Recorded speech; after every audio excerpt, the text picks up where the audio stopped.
Hello student, welcome to my channel. और आज हम लोग पढ़ेंगे class 9 exercise 12.2 question number first.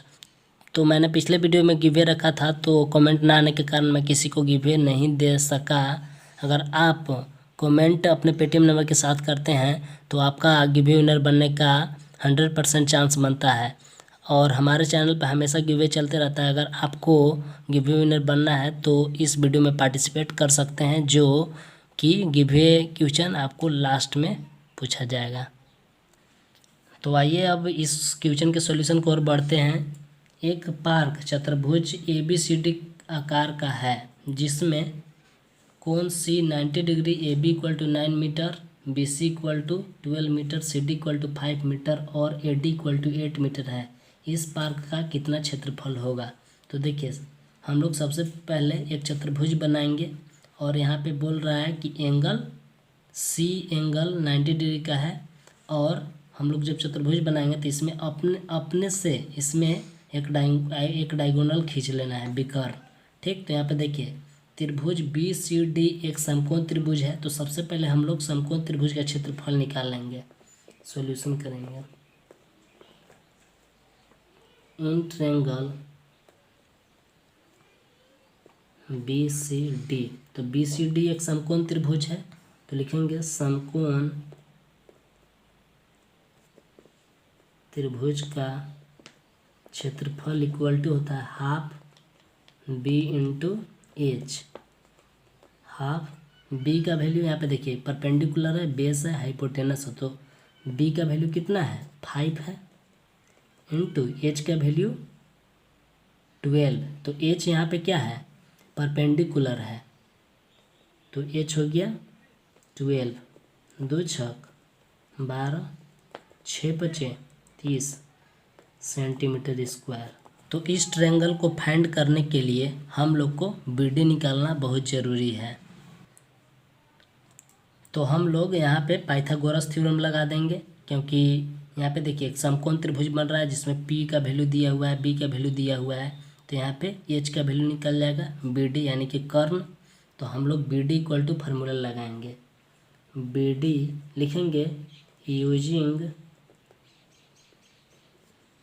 Using by Pythagoras formula.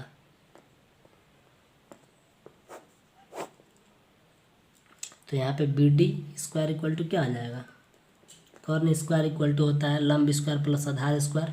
तो लंब क्या है BC है, आधार क्या है CD है। तो लिखेंगे BC square plus CD square. तो BD स्क्वायर इक्वल टू, देखिए BC का वैल्यू कितना है 12 है, 12 का स्क्वायर प्लस CD का वैल्यू कितना है 5 का स्क्वायर। तो BD स्क्वायर इक्वल टू 12 का स्क्वायर हो जाएगा 144 प्लस 5 का स्क्वायर 25। तो BD इक्वल टू हम लोग लिख सकते हैं, इसको ऐड करेंगे 5 4 9, 4 2 6, 1 का 1 रहेगा, तो स्क्वायर हटा रूट से हट जाएगा। BD इक्वल टू 169 का वर्गमूल क्या होता है 13 मीटर। यानी कि BD का वैल्यू कितना आ गया, हम लोग लिख सकते हैं BD इक्वल टू इतना आया है, यानी कि BD का वैल्यू यहाँ पे आ गया 13 मीटर। ठीक, तो अब हम लोग यहाँ पे इस त्रिभुज में चलेंगे ABD में। देखिए इन ट्रायंगल ABD, तो इसमें अब हम लोग अपने मन से जिसको मानना है ABC, तो यहाँ पे हम लोग लिख लेंगे A equal to 8 metre, B equal to 9 metre, C equal to 13 metre. अब यहाँ से हम लोग S निकाल लेंगे। S यहाँ पे ट्रायंगल का अर्ध परिमाप होता है सेमी पेरीमीटर। तो हम लोग S इक्वल टू फार्मूला क्या होता है A plus B plus C by 2 equal to A का वैल्यू कितना है 8 प्लस B का वैल्यू 9 प्लस C का वैल्यू 13/2। 9 8 17, 17 और 10 27 और 3 30/2 कट होगा 15 बार में, यानी कि S का वैल्यू कितना आ गया 15 मीटर। अब हम लोग यूजिंग बाय हीरोन्स फार्मूला के द्वारा हम लोग निकाल देंगे त्रिभुज का क्षेत्रफल, इस त्रिभुज का। तो लिखेंगे हीरोन सूत्र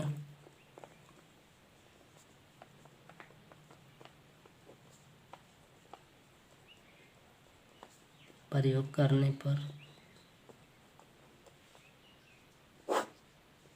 त्रिभुज का क्षेत्रफल, त्रिभुज ए बी डी का क्षेत्रफल, तो इसका फार्मूला होता है under root S into S minus A into S minus B into S minus सी।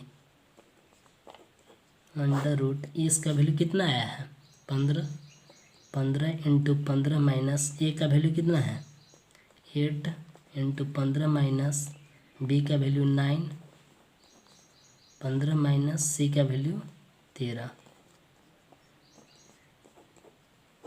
15 का 15 ही लिखेंगे, 15 इंटू 15 में से 8 घटाएंगे 7 बचेगा, इंटू 15 में से 9 घटाएंगे 6 बचेगा, इंटू 15 में से 13 घटाएंगे 2 बचेगा। अब हम लोग इसको ब्रेक कर देंगे पेयर लगाने के लिए।